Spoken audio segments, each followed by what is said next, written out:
السلام علیکم ورحمۃ اللہ وبرکاتہ۔ نحمدہ ونستعینہ ونصلی علی رسولہ الکریم۔ اعوذ باللہ من الشیطان الرجیم، بسم اللہ الرحمن الرحیم۔ والکاظمین الغیظ والعافین عن الناس واللہ یحب المحسنین۔ صدق اللہ العظیم وصدق نحن ذلک من الشاہدین والشاکرین والحمد للہ رب العالمین۔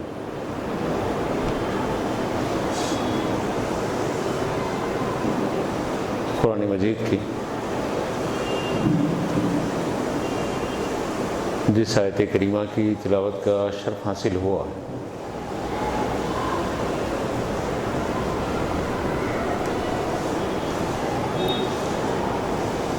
اس کا سادہ سا مفہوم یہ ہے کہ اس آیت پاک میں اللہ جل مجدہ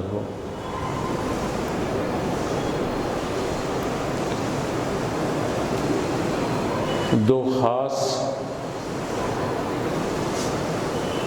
خوبیوں کا تذکرہ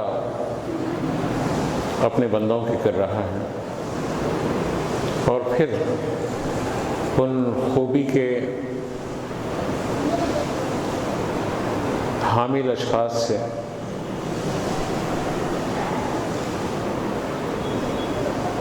رب تبارک و تعالی اپنے انعام کا بھی تذکرہ کر رہا ہے۔ پہلی بات تو اس آیت پاک میں یہ بتائی گئی کہ والکاظمین الغیظ، جو لوگ غصے کو پی جاتے ہیں، والعافین عن الناس، جو لوگوں کو معاف کر دیتے ہیں، واللہ یحب المحسنین، کہ اللہ احسان کرنے والوں سے محبت کرتا ہے۔ یعنی غصے کو پی جانا، لوگوں کو معاف کر دینا، یہ ایسا عمل ہے کہ اللہ تعالیٰ اس عمل کے سبب میں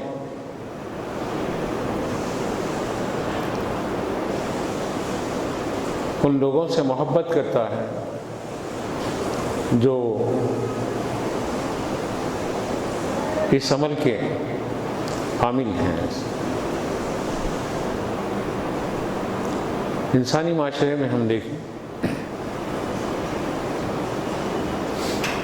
جتنا ہنگامہ، جھگڑا، فساد، باہمی اختلاف، ایک دوسرے سے نفرت، ایک دوسرے کے خلاف مقدمہ بازیاں، یا ایک دوسرے پر دست درازیاں، یا ایک دوسرے کے ساتھ گالی گلوچ، یا ایک دوسرے کو قتل کر دینا، یہ سب اس آیت پاک کی تفسیر پر ہماری نگاہ نہیں رہنے کی وجہ سے ہم قرآن مجید کو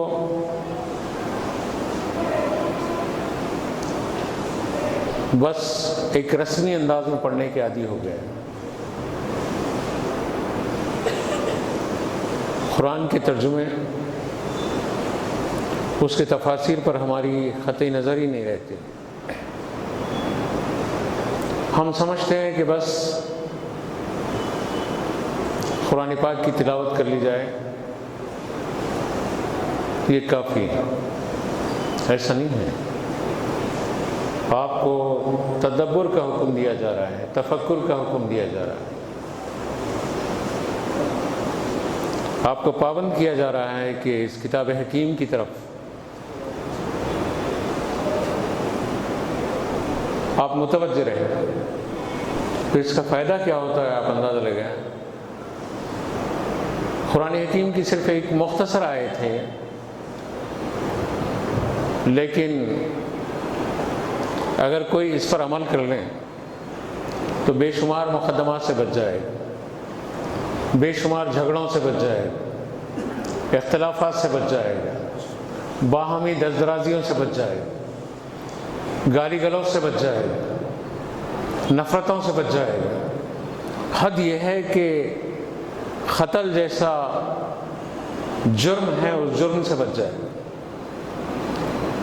کرنا کیا ہے؟ وَالْكَاظِمِينَ الْغَيْظَ، غصے کو پی لینا ہے۔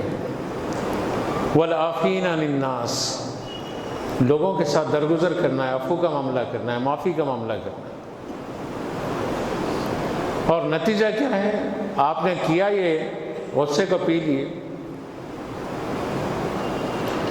لوگوں کے ساتھ عفو اور درگزر کا معاملہ کیا، تو رب تبارک و تعالیٰ اس کا فائدہ یہ دیتا ہے، اس کا یہ نفع ہوتا ہے، واللہ یحب المحسنین، اللہ آپ سے محبت کرتا ہے۔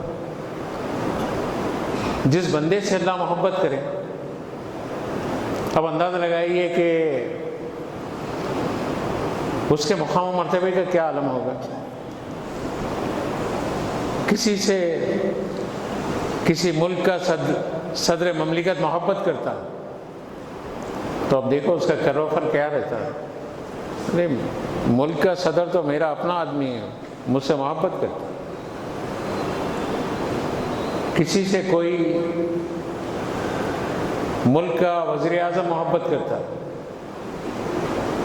تو اس کو کتنا احساس رہتا ہے کہ میں تو ان کا خاص آدمی ہوں، وہ مجھ سے محبت کرتے ہیں۔ دنیا کے چھوٹے چھوٹے عہدے 5 سال 4 سال کے اتار دیے جائیں تو پھر کوئی پوچھتا بھی نہیں۔ بعض وقت تو ذلت سے اتارے جاتے ہیں، عزت سے بٹھائے جاتے ہیں، ذلت سے اتارے جاتے ہیں، ہکالے جاتے ہیں، نکالے جاتے ہیں، ذلیل کیے جاتے ہیں۔ لیکن یہاں عزت کون دے رہا ہے؟ رب تبارک و تعالیٰ اپنے اس بندے کو عزت دے رہا ہے جو غصے کو پیتا ہے، لوگوں کے ساتھ عفو و درگزر کا معاملہ کرتا ہے۔ واللہ یحب المحسنین، اللہ محبت کرتا ہے احسان کرنے والوں کے ساتھ۔ کیا احسان کیا؟ صرف غصے کو پی لیا۔ دراصل وہ احسان اپنے مد مقابل پہ نہیں کیا، اپنے آپ پہ کیا۔ جب غصہ انسان کو اس پر وارد ہو جاتا ہے تو نتیجہ کیا ہوتا ہے؟ سامنے والے کو جتنی تکلیف ہوتی ہے اس سے کئی گنا فزیکلی اس کو تکلیف ہوتی ہے، اس کا بلڈ پریشر ہائی ہو جاتا ہے اور یہ آپے سے باہر ہو جاتا ہے۔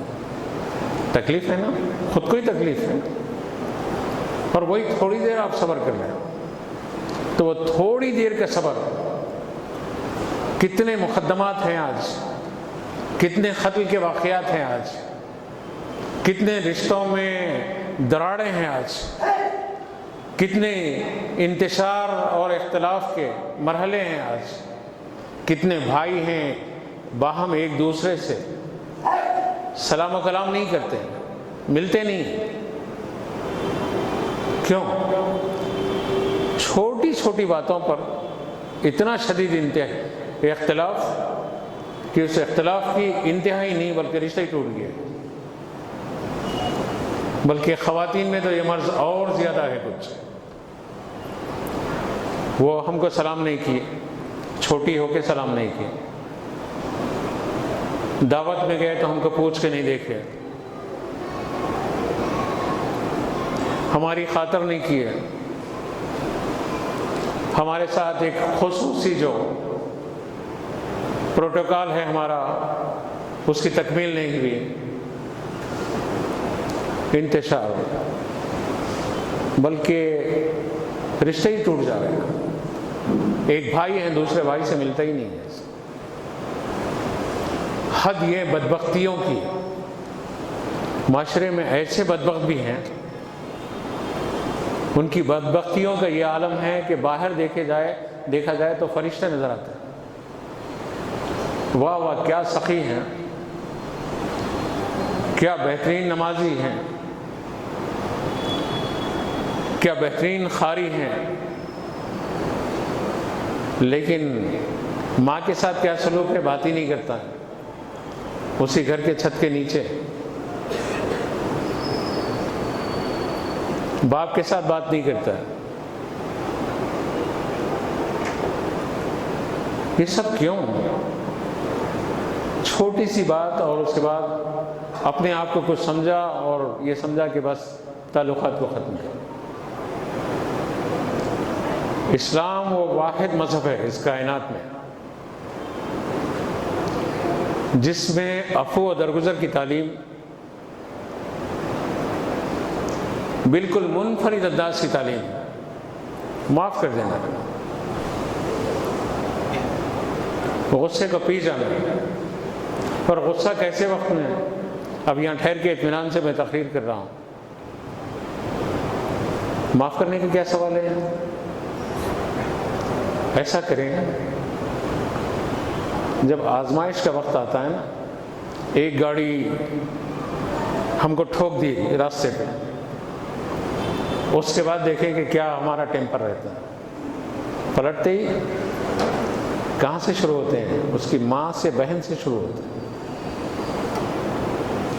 ارے یہ غلطی تو آپ سے بھی ہو سکتی ہے، مجھ سے بھی ہو سکتی ہے،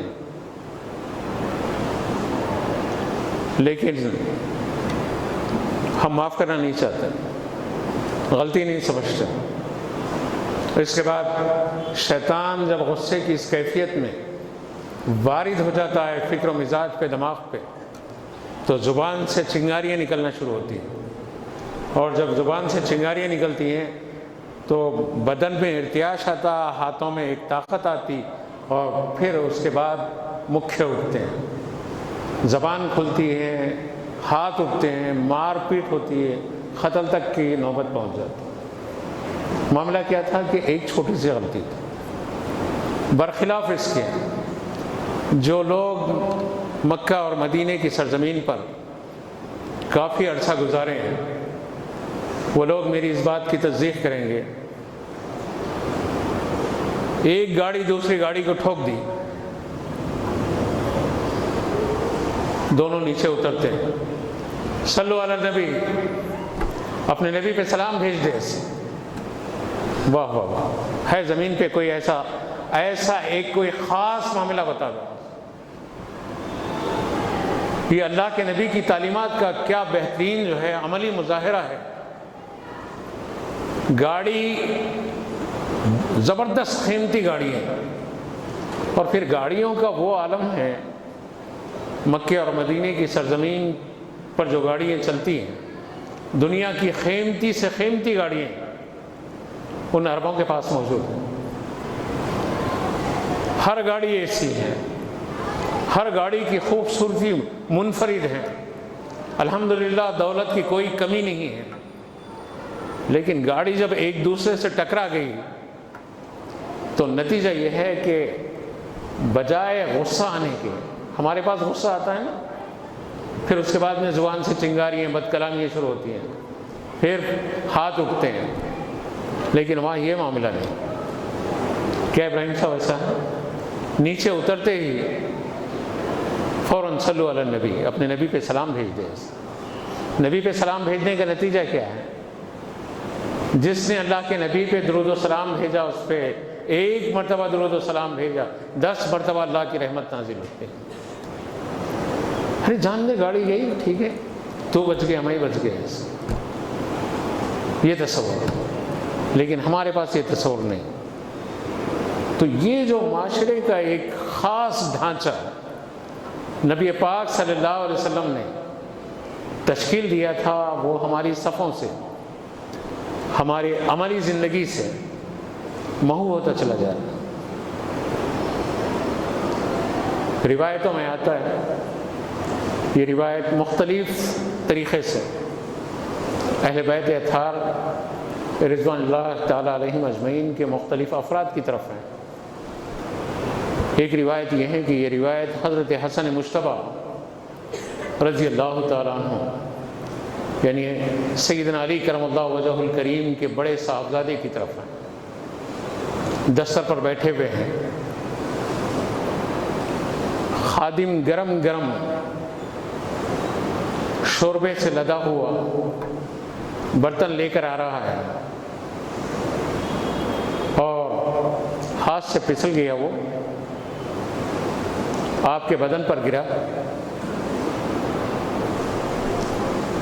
آپ کو فطری طور پر ناگوار گزرا، تھوڑا سا چہرہ ایسا آپ اٹھائے تو خادم نے کہا کہ والکاظمین الغیظ، وہ جو غصے کو پی جاتے ہیں۔ آپ ایک دم نرم ہو گئے، زبان سے تو کچھ کہے نہیں تھے، فطری طور پر گرم گرم چیز اگر کوئی آپ پہ پٹک دے کیا ہوتا ہے؟ جھنجلا جاتے ہیں۔ بشری تقاضے کے مطابق جب آپ اس کی طرف دیکھیں تو وہ ان کے خادم بھی ہوتے تو اس وقت کے عالم سے، اس وقت کے علامہ اور مفتی سے، اس وقت کے مرشد زمانہ سے زیادہ علم رکھتے، قرآن کو اتنا جانتے، اپنی عملی زندگی میں قرآن کو وہ اس طریقے سے نافذ کرتے ہیں کہ کس آیت کا مطلب کیا ہے اور کون سی آیت کس مقام پر انتہائی کارگرد ہیں، اس کا احساس دلاتے ہیں۔ جیسے ہی وہ شوربہ گرا اور ان کے خادم نے کہا کہ والکاظمین الغیظ، اور وہ لوگوں کا وصف یہ ہے کہ وہ غصے کو پی جاتے ہیں، تو آپ اپنے غصے کو پی لیے۔ سرکار حسن مجتبیٰ رضی اللہ تعالیٰ، ایک روایت کے مطابق امام جعفر صادق کی طرف ہے یہ روایت۔ خیر، جب غصے کو پی لیے تو اس نے پھر آگے کہا کہ والعافین عن الناس، وہ تو لوگوں کو معاف بھی کر دیتے ہیں، صرف غصہ نہیں پی لیتے ہیں، معاف بھی کر دیتے ہیں۔ بعض وقت کیا ہوتا ہے، وقتی طور پہ غصہ پی لیتے ہیں نا، بعد میں ریونج، بعد میں بدلہ، بعد میں موقع ملا جب دبوچ لینا، بعد میں موقع ملا جب جس طریقے سے سختی کر سکتے ہیں اس کا بدلہ لے لینا، لیکن نہیں۔ خاندان اہل بیت کا وصف دیکھو، رسول کریم صلی اللہ علیہ وسلم کے گھرانے کی خصوصیت دیکھو۔ جیسے ہی اس نے کہا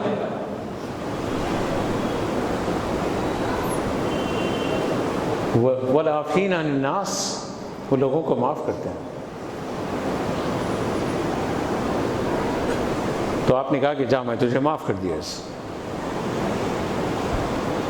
تو پھر اس نے کہا کہ واللہ یحب المحسنین، ایک ہی آیت ہے۔ اس نے کہا کہ بلا شبہ اللہ احسان کرنے والوں سے محبت کرتا ہے، یعنی آپ نے مجھ پہ احسان کیا اور اللہ آپ سے محبت کرتا ہے۔ ہم کرتے ہیں، ہمارا خادم، ہمارا ملازم، گھر کی ملازمہ کوئی برتن توڑ دے، ہمارا سر پھوڑنے تک ہم اپنا غصہ اتارنے کی کوشش کرتے ہیں، بلکہ یہاں تک کہتے ہیں کہ ٹھیک ہے، اس مہینے کی تنخواہ میں وہ جو برتن تو نے توڑی ہے نا وہ کٹ کروں گا میں اس۔ اللہ تیرے کپڑے دھو رہی ہے، تیرے گھر کے برتن دھو رہی ہے، اپنے بچوں کا پیٹ پالنے کے لیے محنت مشقت کے لیے تیرے گھر آئی، غلطی تو کسی سے بھی ہو سکتی ہے نا، معاف نہیں کرتا ہے، تنخواہ میں سے کٹ کر لیتا ہے۔ اللہ کے رسول صلی اللہ علیہ وسلم نے فرمایا کہ ہر چیز کی ایک عمر ہے، اور برتن کی بھی ایک عمر ہے، جب اس کی عمر ختم ہو جاتی ہے تو وہ ٹوٹ جاتا ہے۔ نہیں، ہم ماننے کو تیار ہی نہیں، ہم جو ہے تنخواہ میں سے پیسے کٹ کر لیں گے، اپنے ملازمین کے ساتھ سختی کریں گے، ہم بدلہ لے لیں گے۔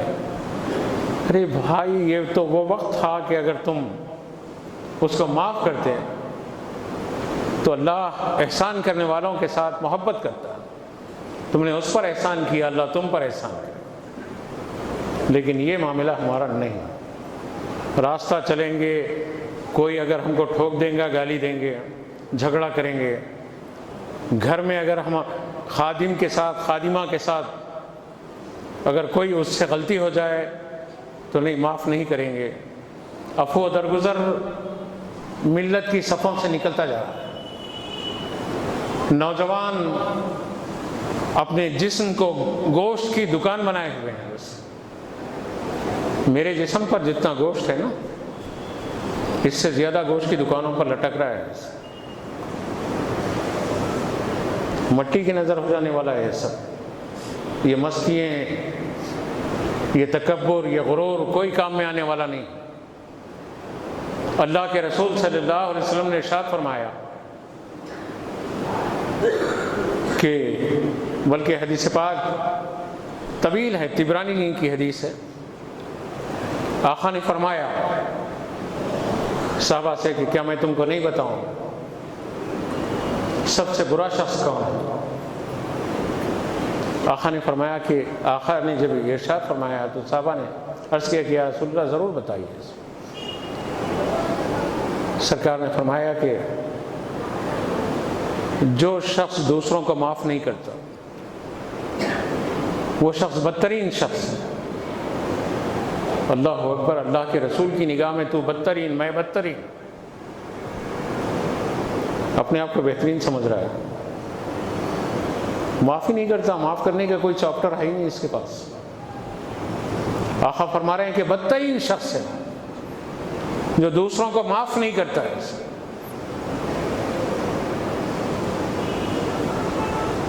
طویل، بہت ہی مختلف بدترین اشخاص کی ایک فہرست ہے طبرانی کی اس حدیث میں. آنے سے پہلے میں دیکھ رہا تھا اس موضوع کے مطابق. میں ایک ہی پہلو لیتا ہوں کہ وہ شخص بدترین جو دوسروں کو معاف نہیں کرتا. خطا ہو گئی تو معاف نہیں کرنے والے اللہ اور اس کے رسول کے نزدیک بدترین اشخاص. کشادہ دل ہونا چاہیے. اور معاف کرنے کا فائدہ کیا ہے؟ اللہ کے رسول صلی اللہ علیہ وسلم نے فرمایا قیامت کے دن اس شخص کو اللہ تعالیٰ معاف کر دے گا جو دوسروں کو معاف کر دیتا ہے. کون نہیں چاہتا اس دن معافی ہو جائے؟ یہ نمازیں کس کے لیے ہیں؟ یہ روزے کس کے لیے ہیں؟ یہ زکوٰۃ کس کے لیے ہے؟ یہ حج کس کے لیے ہے؟ یہ میدان جہاد میں اللہ کی راہ میں گردنیں کٹانا کس کے لیے؟ اپنی معافی کے لیے، اپنی معافی کے لیے. اور اللہ کے رسول فرماتے ہیں کہ جو شخص دوسروں کو معاف کرنے کا عادی ہو جاتا ہے، یوم قیامت اللہ تعالیٰ اس کو معاف کر دے گا. بلکہ حدیث پاک میں آیا اللہ کے نبی صلی اللہ علیہ وسلم صحابہ کے درمیان بیٹھے ہوئے، اچانک نبی کریم صلی اللہ علیہ وآلہ وسلم مسکرا دیے. بلکہ حدیث کی جو تفصیلات ہیں، تصور کی آنکھ سے یوں محسوس ہوتا ہے کہ آپ اللہ کے رسول صلی اللہ علیہ وسلم کو دیکھ رہے ہیں. صحابہ لکھ رہے ہیں کہ آقا جب مسکرائے تو دندان مبارک کی چمک سے ماحول انتہائی خوشگوار ہوا. صحابہ نے عرض کیا کہ یا رسول اللہ صلی اللہ علیہ وسلم کیا بات ہے، آپ مسکرا رہے ہیں؟ آقا کریم صلی اللہ علیہ وسلم نے فرمایا کہ قیامت کے دن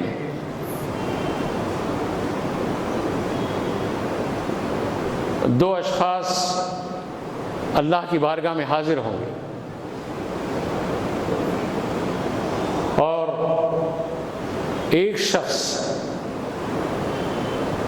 یہ عرض کرے گا کہ اے رب تبارک و تعالیٰ، اس نے میرے ساتھ زیادتی کی، اس سے میرا حق دلا دے.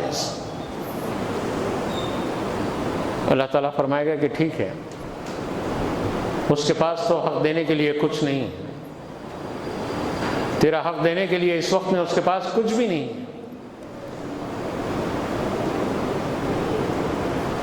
تو یہ کہے گا کہ میرے گناہ اس کے سر پہ ڈال دے اور مجھے گناہ سے خلاصی دے، چھٹکارا دے دے۔ کیا وقت ہوگا وہ؟ کسی کے گناہ کسی کے سر پہ ڈال دیے جائیں گے۔ یعنی اب معافی کا کوئی اور راستہ نہیں ہے۔ دنیا میں ہے تو عفو، درگزر، معافی۔ ظلم کر کے، پہاڑوں جیسا ظلم کر کے اب اس منزل پہ آ گئے ہیں، اور جب یہ اللہ سے التجا کرے گا کہ میرے جو گناہ ہیں، ہر شخص چاہے گا اس دن گناہ کا بوجھ گردن سے اتر جائے، چھٹکارا ہو جائے، اور یہ بھی چاہے گا وہی۔ آقا فرماتے ہیں کہ وہ شخص جب اللہ کے سامنے یہ بات عرض کرے گا کہ میرے گناہ اس کے سر پہ ڈال دیں اور مجھے خلاصی دے دیں، نجات دے دیں، گناہوں سے چھٹکارا دے دیں، بات ہوتے ہی رہے گی کہ سامنے عالیشان محل ان دونوں کے سامنے نمودار ہوگا۔ اس محل کی خوبصورتی، اس محل کی جو ہے جو بناوٹ ہے، دیکھ کر یہ شخص پوچھے گا، اے رب تبارک و تعالیٰ یہ کس کا محل ہے؟ تو اللہ کے رسول صلی اللہ علیہ وسلم فرماتے ہیں اللہ تعالیٰ اس بندے سے کہے گا کہ یہ اس کا ہے جو اس کا دام دے دے، اس کی قیمت دے دے۔ وہ عرض کرے گا کہ کون اس کی قیمت دے سکے گا میدان محشر میں؟ وہ بھی، یہ تو پوری دنیا کے قیمتی خزانوں سے زیادہ خوبصورت محل ہے، کس میں اس کی طاقت ہے کہ اس محل کی جو ہے قیمت ادا کرے؟ تو اللہ تبارک و تعالیٰ اس بندے سے کہے گا اس کی قیمت یہ ہے کہ تو اپنے اس بھائی کو معاف کر دے، جس کا حق تیری طرف آتا ہے اس کو معاف کر دے، اور معاف کرنے کے نتیجے میں جنت کا یا عالی شان محل تیرے اپنے حق میں ہے۔ دیکھا آپ نے اس منزل سے آقا صلی اللہ علیہ وسلم ابتدا میں تو مسکرائے اس حدیث کو بیان کرتے ہوئے، اور اختتام پر آقا کی آنکھیں ڈبڈبانے لگی، آنکھوں میں آنسو تیرنے لگے، اور آقا نے فرمایا کہ وہ بندہ یہ انعام پالے گا جو اس کو معاف کر دیا تھا۔ سرکار اقدس صلی اللہ علیہ وسلم فرماتے ہیں امم سابق میں ایک شخص کو فرشتے اللہ کی بارگاہ میں پیش کیے، پیش کرنے کے بعد اس سے پوچھے کہ نام اعمال میں کیا ہے تیرے پاس؟ تو اس نے کہا کہ میرے پاس نام اعمال میں کچھ بھی نہیں، ہاں ایک عمل ہے، میں لوگوں کو قرض دیتا تھا اور قرض دینے کے بعد مہلت دیتا، اگر کوئی وعدہ کرتا اور تنگ دستی میں اس کے باوجود ادا نہیں کر سکتا مہلت دیتا، اور پھر مہلت دیتا، پھر مہلت دیتا، اور واقعی وہ تنگ دست ہے، ادا نہیں کر سکتا، تو اس کو میں معاف کر دیتا ہوں۔ اللہ کے رسول صلی اللہ علیہ وسلم فرماتے ہیں اس عمل کے سبب میں قیامت کے دن اللہ تعالیٰ اس بندے کو معاف کر دے گا جو لوگوں کو مہلت دیتا ہے، سہولت دیتا ہے۔ ہمارا معاملہ کیا؟ پہلے تو قرض لیتے ہیں، ادا ہی نہیں کرتے۔ ایک بار تیرے پہ کوئی بھروسہ کرا، قرض دیا،